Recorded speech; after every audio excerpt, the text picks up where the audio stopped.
Start. On behalf of Shri Ramakrishna Seva Mandal and on behalf of Anand Commerce College, I, Dr. Ashutosh K. Yagnik, welcome you to this online teaching and learning of English and Business Communication for the students of SEM 3. You all know that we have been facing the pandemic of corona for the last 3 months. It has changed the face of the world. It has created unprecedented problem for the entire world. And education is not an exception.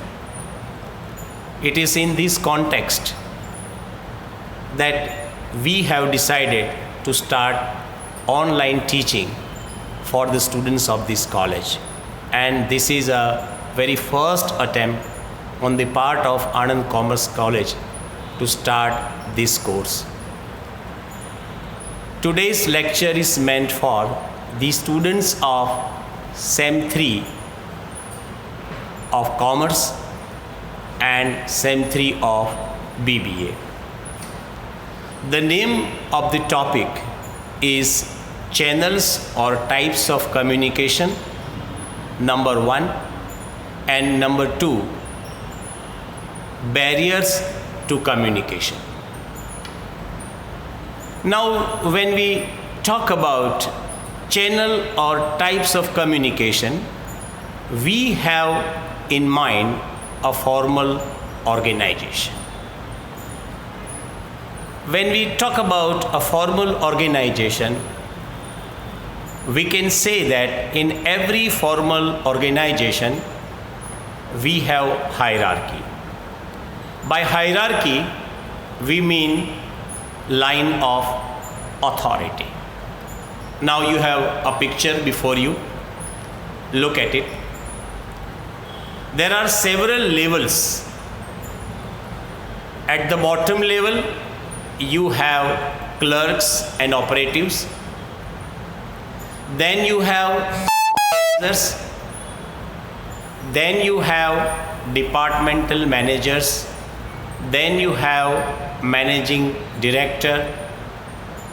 And at the top level, you have board of directors. There is another diagram also, very simple diagram. Now you can see at the bottom level you have clerks and other operatives. After that, that means upward, you have first line supervisor, senior supervisors, middle levels management, senior management, managing director, and board of directors. So flow of information is very important in an organization. By communication, we mean passing of information from one person to another. So free flow of organization. When we talk about formal organization, in every formal organization there is hierarchy, and by hierarchy we mean line of authority. Hierarchy depends on designation, seniority, and skills, education, etc. Now you see, when we talk about channels of communication, we have basically 4 channels of communication. That is downward communication, upward communication, horizontal communication, and there is informal channel of communication which we call as the grapevine. Now 3 words are very important when we talk about channels of communication. First is flow of information. Number 2 is superior. Number 3, that is subordinate. If information flows from superior to subordinate, it is known as downward communication. The most common type or channel of communication that we find in every organization. Messages, information move from superior to subordinate. As we said earlier, there is an hierarchy. In this type of communication, the superior have the power and authority to transmit the messages or information to the subordinate staff. So first, what is the definition of downward communication? Downward communication flows from a superior to the subordinate staff. It goes downwards. Now when we talk about downward communication has specific objective. The first objective you can see is to give specific directives about the job being entrusted to a subordinate. Now try to understand this.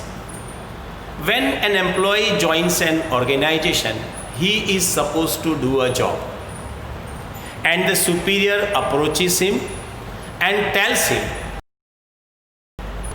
this job.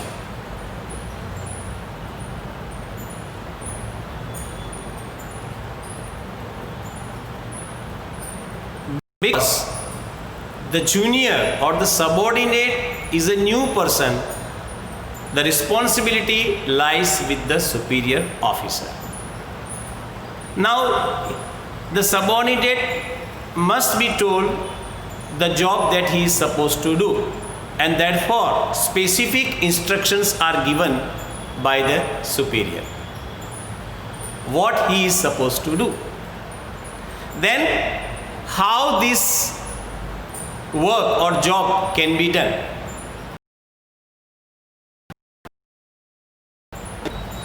Policy, vision and procedure.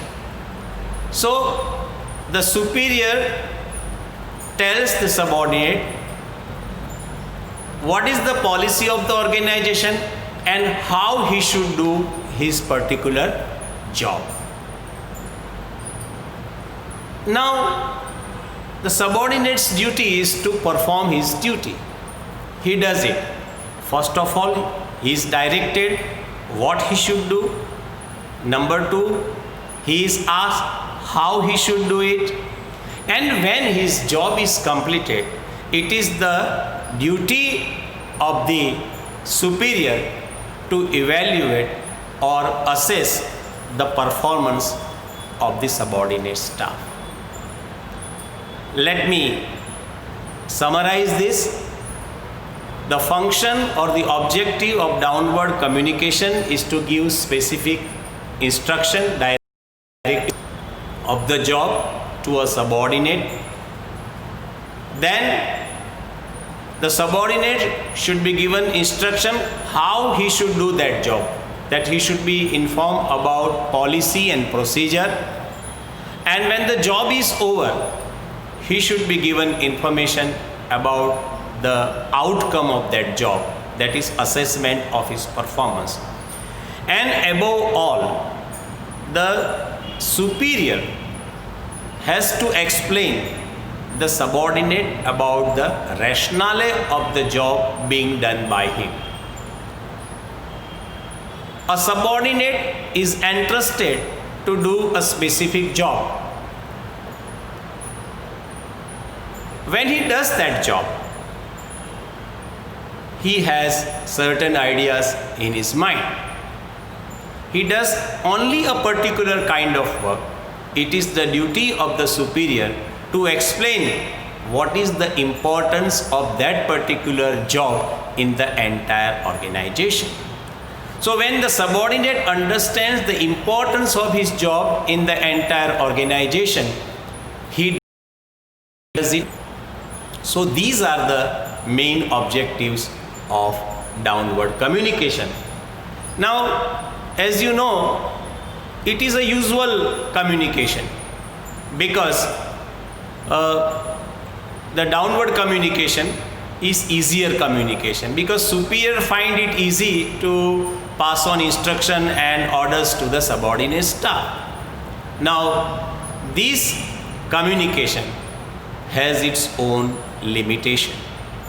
The first limitation of the downward communication is over communication or under communication. Over communication means more communication, or you may say less communication. Less communication. Because you know, after all, the persons who communicate in an organization are human beings. And when they are human beings, they have their own set of mind. So when sometimes the superior adds something to the original message, sometimes the superior subtracts something from the original message and pass on the information. So it is more communication and sometimes it is under communication or less communication. The problem with this channel of communication is that the subordinate cannot directly express their views. They are supposed to accept the orders and directives of the superior. So it is only a one-way communication. So naturally it has more limitation. Now, second limitation of this communication, downward communication, is this: it is a delay. Because as you know, in every organization there is hierarchy, and because of hierarchy, information, directives or order has to pass through several stages. And when it comes to several stages, there is a lot of loss of information, delay, because you know, at the top management, then again managing director, then again departmental heads, then supervisor and the machine operators or the workers. So it has to pass through proper channels, and when the message or information is passed through every channel, there is a possibility of losing some information or delaying some information. So delay is the cause. It is not a fast channel of communication. There is a delay. And when you know, delay is directly related to loss of information, especially when the message is oral. Out of 100% oral messages, only 40 or 30% messages reach at the bottom level. And because of this loss of information, there is a lot of misunderstanding and miscommunication. So the major limitations of downward communication are: number one, over communication, under communication, that is more communication or less communication. Number two, delay, because information has to pass through different levels. Number three, loss of information, again because of hierarchy there is a long line, and in this process there is loss of information. And last is the distortion. Distortion means superior adds or takes away some important information which he directly receives from another superior. So information is filtered, edited at every level, and it leads to distortion. So these are the limitations of downward communication. It is a very, very common communication. Now, how to make this communication more effective. So in order to make this communication more effective, it is the duty of the superior to pass the right information to the right person. So if the right information is passed to the right person, there are less chances of communication or misunderstanding. Then some authority should be delegated. Delegation of authority.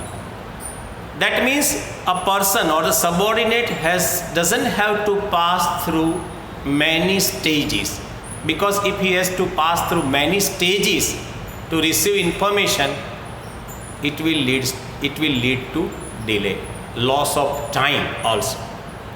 So right kind of message should be passed, some authority should be given, so that the problem of miscommunication can be solved.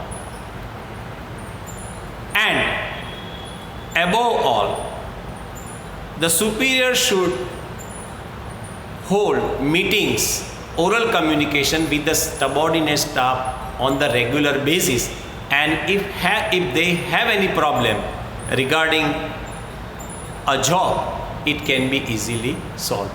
So let me summarize what we have learned so far. Downward communication. Downward communication flows from superior to subordinate staff.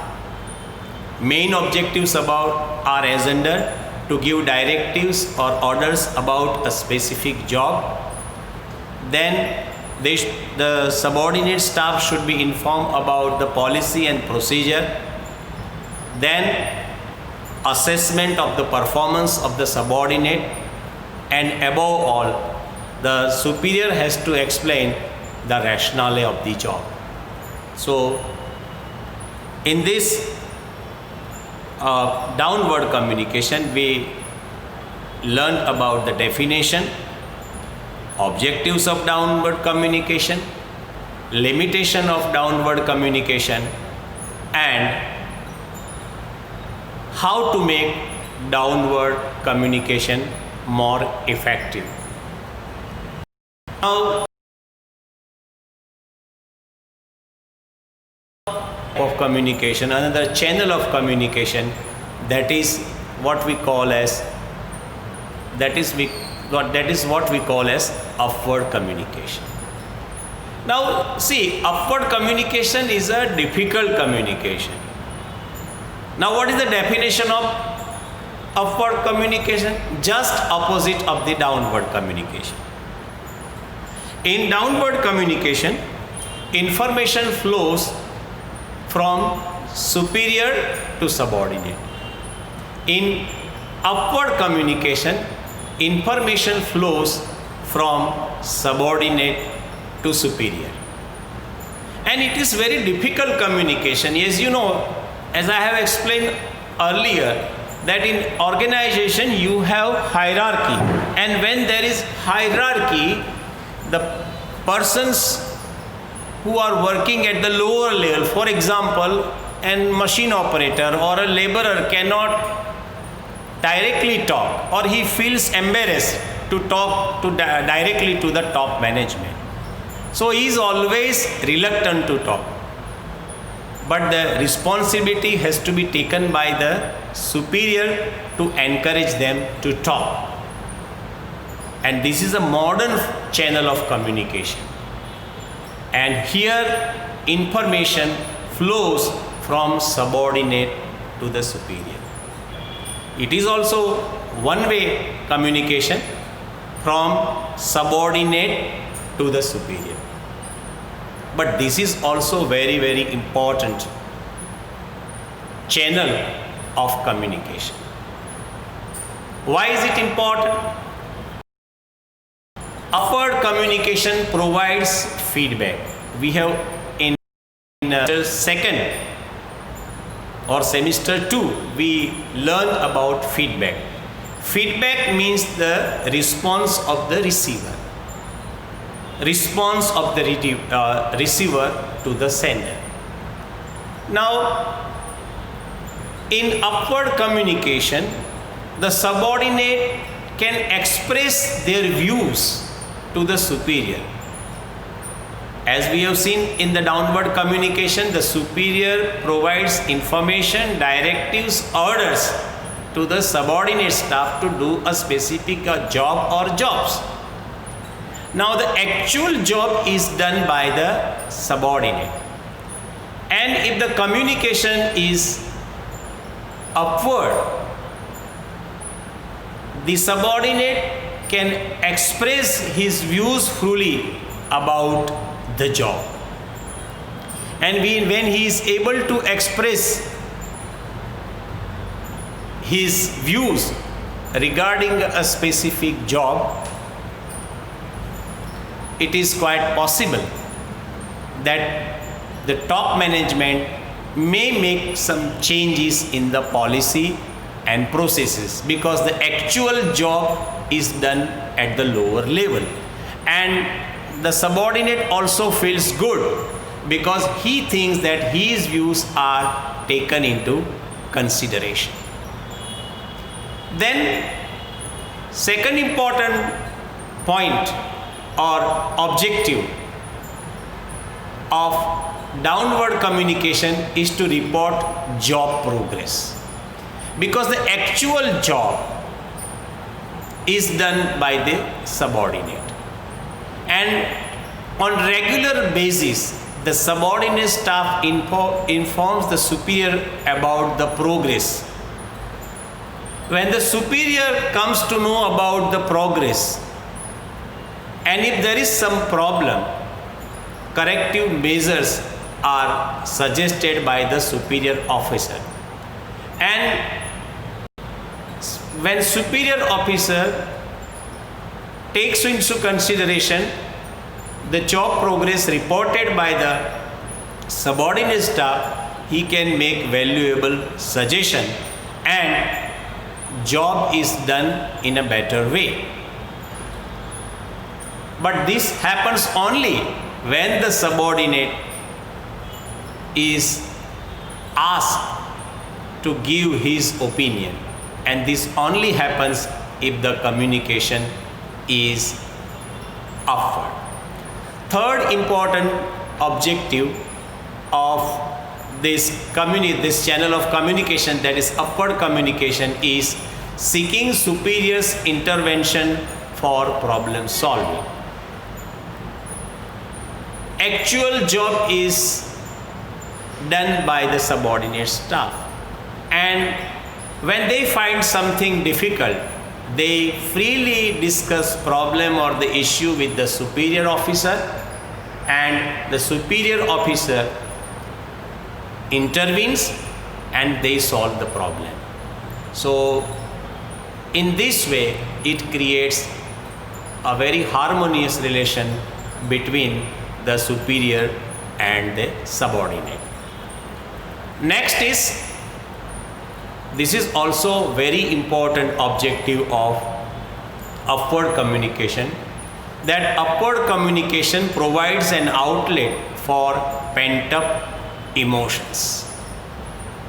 Now, as we have discussed earlier, in downward communication, information pass from superior to the subordinate. The subordinate staff have no right, have no access to express their personal views.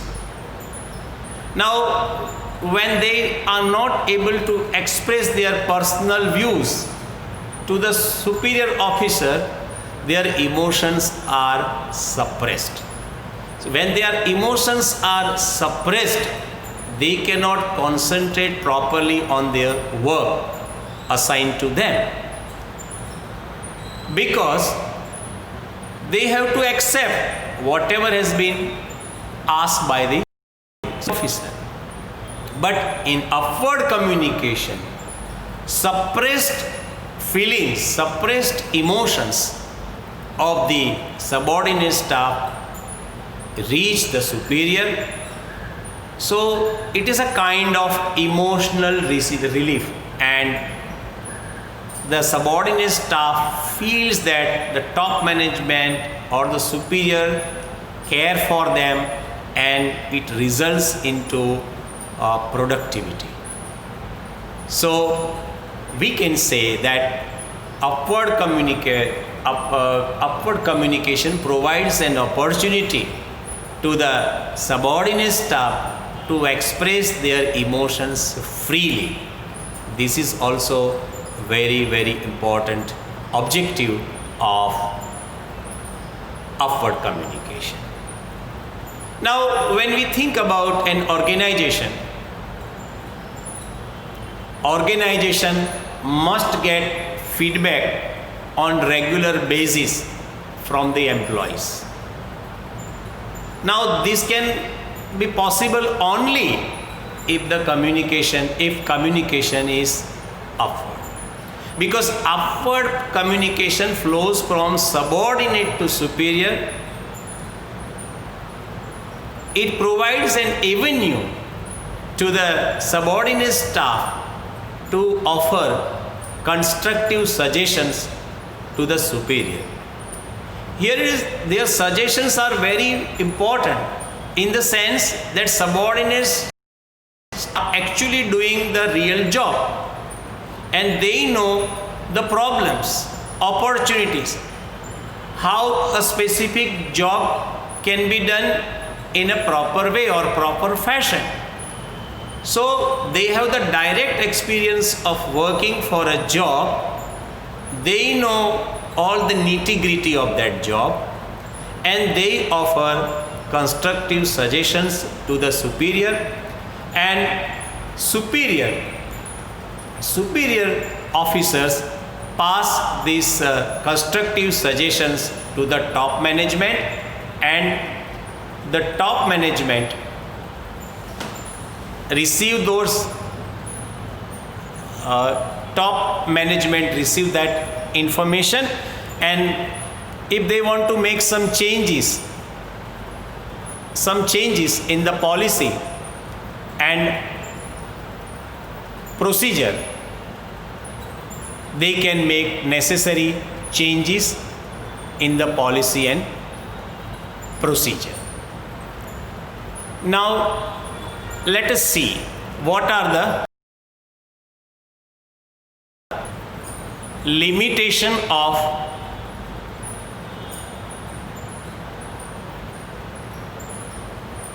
downward communication. What are the limitations? As we said earlier, that it is not an easy channel of communication, because there is authority at the higher level. So the subordinate has the constant fear, should I communicate or should I not communicate? So he fears authority, he feels shy, sometimes he feels embarrassed to communicate, because he is always conscious of his lower position in the hierarchy. So he is very reluctant to express his views. Second thing is, the subordinate staff has also a sense of fear, because if he thinks that if I express my feelings freely to the superior staff, he has fear what type of reaction the superiors will have, because he is at the lower level and he is constantly afraid of the reaction of his superior staff, and he thinks that even if he gives a constructive suggestion, it may be considered as his personal weakness. So he hesitates to express his views, and that is the limitation of this upward communication. Now upward communication flows from the superior to subordinate.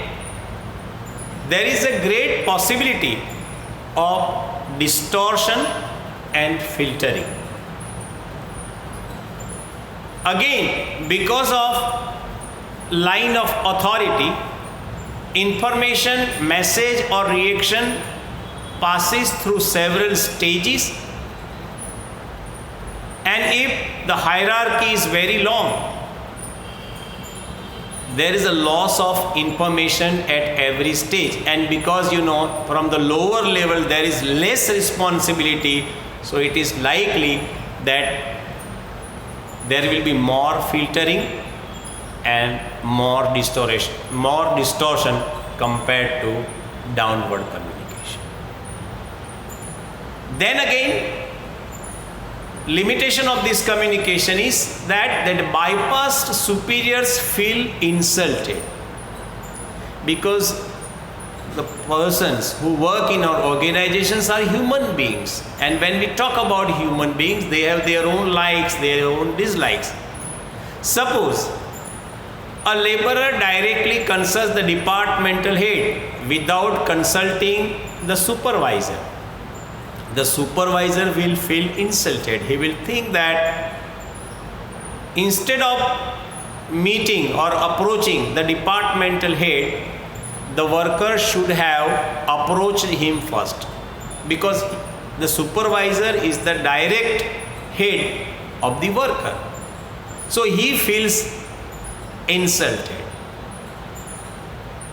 Supervisor feels that the laborer has crossed his limits, the laborer has bypassed him, the subordinate has bypassed him, and he feels insulted. And there will be some bad feeling about the laborer, and their relations may not be as normal. Then you have to see that in upward communication, the responsibility has to be taken by the superior. They have to take initiative. Then only the subordinate staff will express their views or reactions. And because of the hierarchy, the subordinate staff feels that we should not directly communicate. But in modern times, this upward communication has become the order of the day. Everyone has to be part of the decision makers, and the important function of this upward communication is there. The views of those subordinate staff are taken into consideration, which leads to harmony in the organization. So, what are the important functions? Let me discuss first. Upward communication provides feedback, report job progress. Superiors can help for problem solving. Suppressed emotions of the subordinate get an outlet. The top officers get important suggestions. It promotes harmony in the organization. Then we talked about the limitation.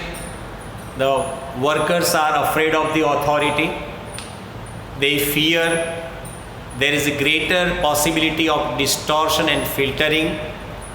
Bypass superior feel insulted. Now, media in this upward communication, very, very important, because how information should pass is a question. In downward communication, it is easier for the superior because of their higher position to express their views or to give directives. But it is difficult for the subordinate staff to express their views to the superior. So which are the channels? The first is open door policy. It is the duty of the superior officer to produce open door policy for the subordinate staff. He can convey the message to the subordinate staff that whenever they have problem, they can directly contact the higher authority for a constructive suggestion, for discussion. If this opportunity is provided to the subordinate staff will willingly come, agree and offer their suggestions. And in open door policy, an employee can meet the higher authority personally. It will be a face-to-face communication between the two persons, and it is always constructive. There will be open-hearted discussion between the subordinate and the subordinate, and it will lead to harmony. And generally this type of policy is related to oral communication. But as we have already seen that the subordinate staff, many of them are very shy, and they are shy or reluctant because of the hierarchy, because of their lower position in the organization. So they cannot communicate directly. Then what should be done? The superior should install complaint and suggestion box in that business premises. So those who cannot communicate directly to the superior using the open door policy can use this complaint and suggestion box to offer their suggestions, to express their grievances about a specific job. And they find it very convenient because they think that they are not supposed to meet the higher authority personally. They will just write, and the higher authorities will study those. They will open the complaint and suggestion boxes, and they will learn many things about the organization when they analyze complaint and suggestion. So that is indirect way of collecting feedback from the persons working at the lower level. So first is open door policy, second is complaint and suggestion box. Now third media for upward communication is social gathering. And when we talk about social gathering, we have in mind informal gathering. What cannot be done formally should be done informally. For example, in the office, a party is arranged, farewell parties arranged, birthday parties arranged, some social gathering is organized. So this social gathering provides an opportunity to the subordinates to speak freely with their superior, and when they express their views in an informal environment, these positive suggestions are accepted by the superior, and it leads to better understanding between the superior and the subordinate. Then another media channel for upward communication is report. Now reports are submitted by the subordinate. When subordinate submits report to the superior officer, the superior officer study those report and necessary recommendations are made so that the work can be done in a better way. So report is also an important medium or channel for upward communication. Then counseling is also very important.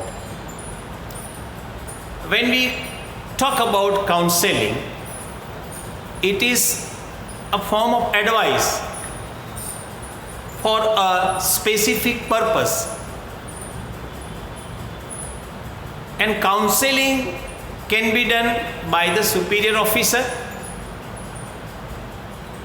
A subordinate staff can approach him at some specific time, and the superior officer can provide them